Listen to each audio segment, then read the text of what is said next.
Good evening, teacher. I want to answer and explain the next question. Tell me about crosswind landing.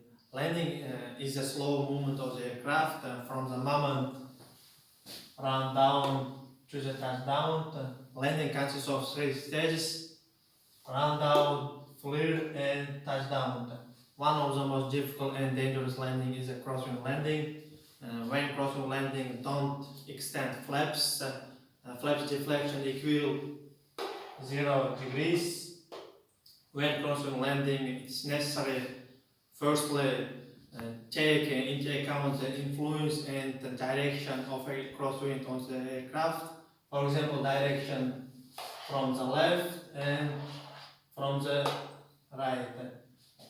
With left circle and crosswind from the left, start the first turn earlier.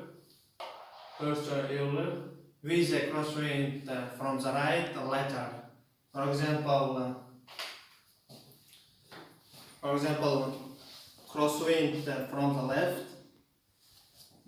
I should start the first turn earlier because crosswind from the left will drive the aircraft to the right. Then I will the runway exactly. I will enter the runway exactly. From a height 50 meters, roll opposite wind, rudder into the wind, and continue. Finally approach. Run down the aircraft. Start run down the aircraft 5 meters and finish 1 meter. As